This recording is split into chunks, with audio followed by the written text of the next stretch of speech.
Marketing is about identifying and meeting human and social needs. One of the shortest good definitions of marketing is meeting needs profitably. When eBay recognized that people were unable to locate some of the items they desired most, it created an online auction clearinghouse.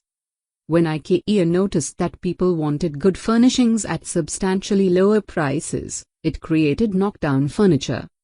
These two firms demonstrated marketing savvy and turned a private or social need into a profitable business opportunity. The American Marketing Association formally defines marketing as the activity, set of institutions, and processes for creating, communicating, delivering, and exchanging offerings that have value for customers, clients, partners, and society at large. Coping with these exchange processes calls for a considerable amount of work and skill. Marketing management takes place when at least one party to a potential exchange thinks about the means of achieving desired responses from other parties. Thus we see marketing management as the art and science of choosing target markets and getting, keeping, and growing customers through creating, delivering, and communicating superior customer value. We can distinguish between a social and a managerial definition of marketing.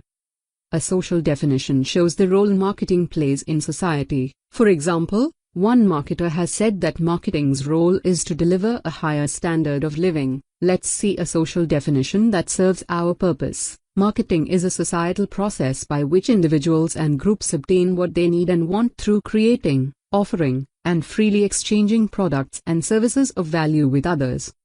Managers sometimes think of marketing as the art of selling products, but many people are surprised when they hear that selling is not the most important part of marketing. Selling is only the tip of the marketing iceberg.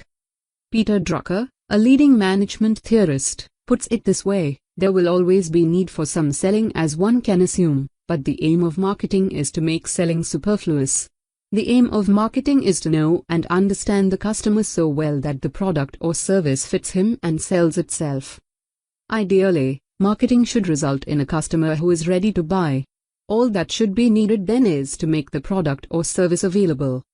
When Nintendo designed its Wii game system, when Canon launched its CLPH digital camera line, and when Toyota introduced its Prius hybrid automobile, these manufacturers were swamped with orders because they had designed the right product, based on doing careful marketing homework.